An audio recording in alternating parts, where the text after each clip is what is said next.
Assalamualaikum warahmatullahi wabarakatuh. Halo Sobat IPA. Jadi perkenalkan, nama saya Afiani Asari dengan NIM 2223146. Di sini kita akan belajar mengenai sistem ekresi pada manusia. Nah, lebih lanjutnya apa sih itu sistem ekresi? Jadi sistem ekresi ini adalah sistem yang bertugas untuk mengolah dan membuang zat sisa, metabolisme, dan racun dalam tubuh. Jadi pada sistem ekresi kali ini kita akan membahas mengenai sistem ekresi yang terjadi pada ginjal.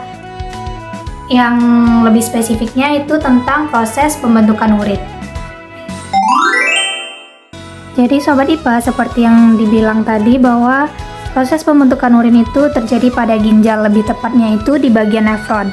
Nah, untuk bagian-bagian nefron itu bisa dilihat di sini. Itu tuh terdiri atas glomerulus, capsula Bowman, tubulus contortus proximal, kemudian ada lengkung Henle, kemudian ada tubulus contortus distal, dan yang terakhir itu ada tubulus collectivus. Nah, jadi proses pembentukan urin ini terbagi atas 3. Yang pertama itu ada filtrasi, yang kedua ada reabsorpsi, dan yang terakhir itu ada augmentasi. Jadi, darah yang masih mengandung metabolisme akan masuk ke dalam glomerulus untuk disaring. Nah, hasil saring itu nanti akan terdapat air, glukosa, garam, dan urea yang akan lolos dari glomerulus dan ditampung oleh kapsula Bowman. Hasil penyaringan inilah yang disebut dengan urin primer. Nah, urin primer ini kemudian akan masuk ke dalam tubulus contortus proximal untuk proses reabsorpsi atau penyerapan kembali zat-zat yang masih dibutuhkan oleh tubuh. Air, gula, dan garam sebagian besar akan diserap kembali oleh tubuh. Nah, dari proses itu nanti akan terbentuk urin sekunder. Nah, urin sekunder ini nanti akan dibawa pergi ke tubulus contortus distal untuk proses augmentasi atau penambahan zat-zat lain yang akan ikut dikeluarkan bersama urin.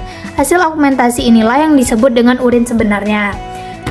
Jadi urin sebenarnya itu nanti akan terkumpul di pelvis ginjal, kemudian mengalir melalui saluran ureter dan masuk ke dalam kandung kemih untuk ditampung sementara. Jika kandung kemih hampir penuh, maka akan timbul rasa ingin buang air kecil. Urin kemudian mengalir melalui uretra dan keluar dari dalam tubuh. Nah, ciri-ciri urin yang sehat itu yang pertama itu warna kuning pucat, kemudian itu berbau khas, mengandung urea, amonia, asam urat, kreatinin, benda keton, toksin, zat kimia asing, dan ion elektrolit. Kemudian yang terakhir itu tidak mengandung gula dan protein. Jadi apabila urin kita itu mengandung gula dan protein, itu tandanya urinnya tidak sehat.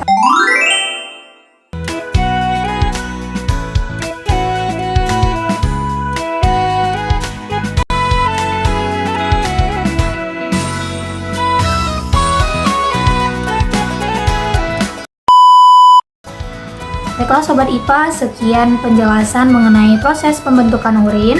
Apabila ada kesalahan, mohon dimaafkan. Billahi taufiq wal hidayah. Wassalamualaikum warahmatullahi wabarakatuh.